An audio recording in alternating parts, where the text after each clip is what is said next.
Acho que foi sexta-feira de manhã que eles conseguiram tirar ela, que na quinta não foi possível, com o auxílio da prefeitura, várias máquinas, retroescavadeiras, né? O animal tinha 12,70 metros, né?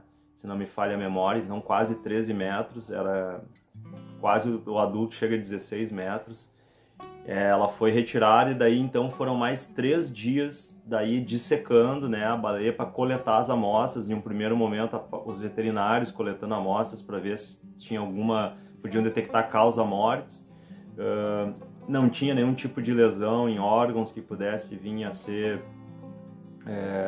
algum indício da causa da morte, mas eu me lembro que a gente coletou suaves, né, do orifício respiratório quando ela estava viva e enviou para a Fiocruz, e ela tinha uma série de bactérias, né, enfim, típicas até de ambientes marinhos, mas ela estava bastante assim comprometida do ponto de vista bacteriológico, embora estivesse bem de condição corporal. Então a gente coletou daí o esqueleto completo e naquela época a gente já tinha essa intenção de montar. A gente pensou, pô, essa baleia ficou na história, né? Ela não pode passar em vão, assim, ela tem um legado. Aí a gente coletou todo o esqueleto dela, aí foram, acho que centenas de pessoas que ajudaram, né? Havia até pessoas que trabalhavam em açougue, ajudando a afiar a faca, carnear o bicho, transportar. Foram 3 viagens de caminhão para o Seclimar. No domingo, daí foi o dia que a gente finalizou, ficou sexta, sábado e domingo a coleta. Eu lembro que eu fiquei muito impressionada assim, com o tamanho do animal fora d'água, com o tamanho do crânio que teve que ser retirado com a ajuda de uma retroescavadeira, com uma espessura da camada de gordura que manteve a temperatura do corpo do animal mais de 2 dias depois da morte dele. Enfim, teve várias coisas que me marcaram bastante, assim, acho que foi um momento bem importante para minha vida pessoal e profissional. Para preparar um esqueleto de baleia, para tirar todo o esqueleto, precisa de uma operação de guerra, então era muita gente envolvida, sei lá, 3 pessoas afiando faca, 10 cortando, era uma loucura, um monte de faca passando de um lado pro outro. E aí eu lembro de uma história que aconteceu que foi, eu e o Federico, a gente estava tentando tirar uma costela da baleia. E aí o Federico empurrando um lado e empurrando do outro, e eu tava com a faca na mão, cortando na junção ali da costela com a vértebra. E eu tentando tirar, e não consegui chegar porque tinha muito sangue. Aí eu mesmo que eu cortei o dedo. Cortei fundo, assim. Não podia mais continuar ali, né? Aí fui no posto de saúde. Só que a gente já tava 2 dias já, então nosso cheiro já tava meio insuportável. As roupas já estavam meio nojentas de óleo, assim, né? Aí quando eu cheguei no posto, todo posto, assim, tava cheio de posto de saúde, todo mundo olhou pra mim assim, e eu, pode passar na frente. Aí eu passei, fiz um curativo e eu voltei pra ajudar o pessoal lá na baleia. Foi uma semana intensa, né, de muito trabalho, né? A gente praticamente dormiu na beira da praia, né? A gente chegava de manhã bem cedo e só voltava para casa no fim do dia, e no dia seguinte retornava. E como aluno da Biologia Marinha, para mim esse foi um momento muito legal, né? Foi uma experiência única. Participar da necrópsia de um animal desse tamanho é algo que eu vou guardar para sempre na minha memória. Mas a gente só foi sentir o cansaço depois que acabou, assim, porque era muita adrenalina estar ali trabalhando, fazendo aquilo ali. Uma oportunidade única, assim. Para a formação do biólogo marinho foi incrível. Ele infelizmente veio a óbito, a gente teve que lidar com a carcaça e foi simplesmente uma aula de anatomia que pouquíssimas pessoas tiveram a oportunidade de ter durante a faculdade e evolução, enfim, foi assim sensacional. Depois a gente teve então 2 anos e meio trabalhando com o esqueleto, né, que foi coletado durante a necropsia do animal e curando esses ossos. Uma coisa interessante foi que a gente fez um sistema diferente, ao invés do uso do procedimento de maceração, né, que é com água, a gente fez o uso de compostagem. Eu não tive a oportunidade de estar no momento do encalhe, de tentar salvar o animal, como foi todo o procedimento. Mas como eu estava no meu estágio supervisionado e começando a trabalhar com anatomia de golfinhos e tal, eu me propus, eu quero ajudar na curadoria dos ossos, né, que ela vai ser montada. Só que eu não sabia como é que ia ser, né? Daí o Maurício e o Inácio me propuseram, bom, então vamos fazer assim, a gente vai fazer um novo procedimento de curadoria e é baseado com estrume. Então, o que a gente fez, a gente pegou o caminhão do Secrimar, alguns alunos da Biologia Marinha e 3 PAs, e a gente foi lá no Parque Marechal Osório e coletamos alguns resíduos de cavalos e ovelhas que eles tinham lá e cobrimos quase todo o esqueleto com estrume e fomos acompanhando, né, como o esqueleto ia, a pele ia se decompondo, enfim. E no fim foi uma experiência muito boa porque curou bem os ossos e não ficou cheiro, que é importante. Então eu posso dizer que eu não fiquei com a melhor parte de tentar salvar o animal, mas com certeza fiquei com a mais cheirosa. A fauna que se criou ali no esterco, com aranhas, besouros e, enfim, vários invertebrados pequenininhos, eles que comeram a carne, então eles fizeram o grande trabalho de limpar os ossos para nós, e a gente só finalizou então no processo de maceração com a água para os ossos ficarem prontos para o momento da montagem, né? E foi muito recompensador, assim, fazer parte desse trabalho. Acho que a maioria das pessoas, quando visitam museus, não tem ideia de quanto trabalho essa montagem de esqueletos demanda.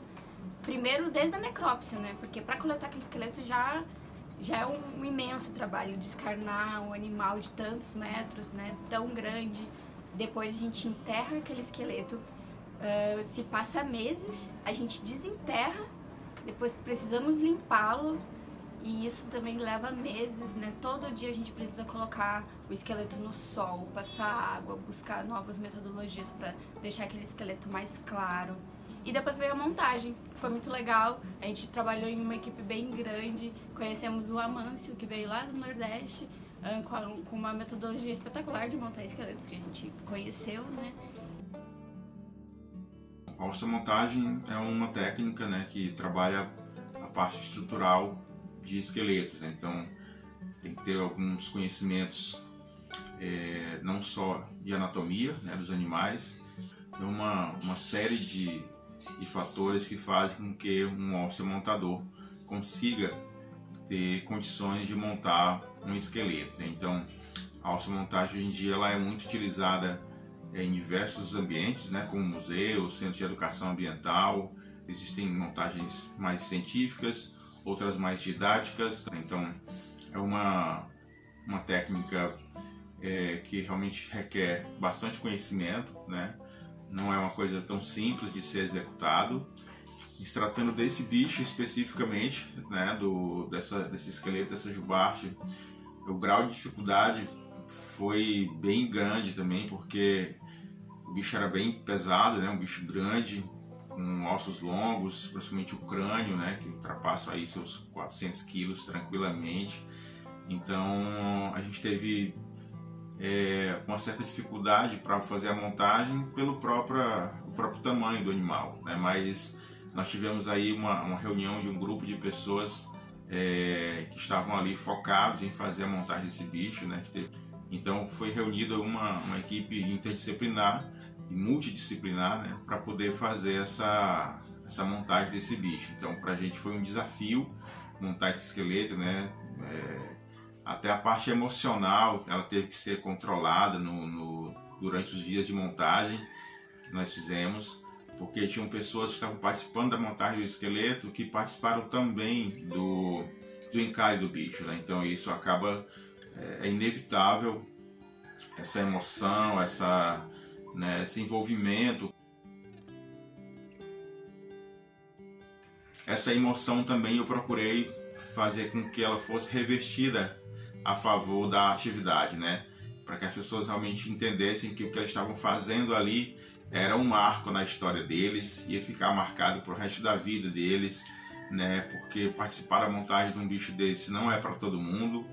O final foi fantástico, né? A gente acabou tendo um resultado muito bom, melhor até do que eu esperava, né? Dentro do trabalho. A gente conseguiu fazer a montagem realmente de forma exemplar, até num tempo recorde, né? Porque tinham muitas pessoas e isso acabou facilitando o trabalho. A importância de montar um bicho desse para a questão da educação ambiental é uma coisa sem precedentes, né? Não tem como medir isso, né? O esqueleto dele realmente tem uma importância muito grande, né, para a conservação dessa espécie e de outras espécies marinhas que ocorrem no Brasil e no mundo. Então, através de uma peça dessa, de um esqueleto desse, a gente consegue, né, sensibilizar as pessoas, fazer com que elas entendam a importância dos animais, a importância do oceano, da natureza como um todo, do meio ambiente em si. Então, para a gente foi um prazer, né, poder participar da montagem, né, parte da história desse bicho tão emblemático que foi essa jubarte, né, encalhada no Rio Grande do Sul.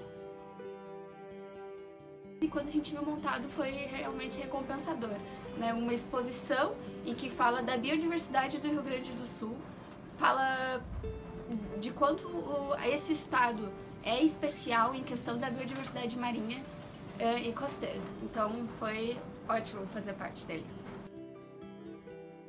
Ficou incrível, a gente conseguiu então montar ela e colocá-la toda dentro do museu. É a única baleia jubarte do sul do Brasil. E eu me lembro quando a gente reinaugurou a exposição com o esqueleto da baleia, foi incrível, assim, a visitação foi enorme, né? Porque ela tinha toda uma história, essa baleia, ela tem um legado, né? E muito legal agora estar podendo recontar essa história e lembrar, né, de toda essa peripécia que foi, né, desde o encalhe até a preparação toda do esqueleto e a montagem. Então é super bacana, agora a gente está comemorando esses 10 anos do encalhe dela e sabendo que milhares de pessoas já puderam visitar e conhecer. É muito incrível, né, quando as crianças visitam, que elas acham que é um dinossauro, né? Realmente é uma coisa muito impactante. Então, super feliz de estar podendo aqui contar um pouquinho dessa experiência. Quando eu vou no museu e vejo que a baleia tá lá e o olhar das pessoas achando incrível e que legal, e nossa, é uma baleia de verdade, como será que foi feito? E aí eu lembro que eu tava lá do início ao fim, que eu vi esse animal respirando, que eu aprendi tanto com ele, que hoje ele tá lá proporcionando conhecimento e alegria para tanta gente, é muito gratificante.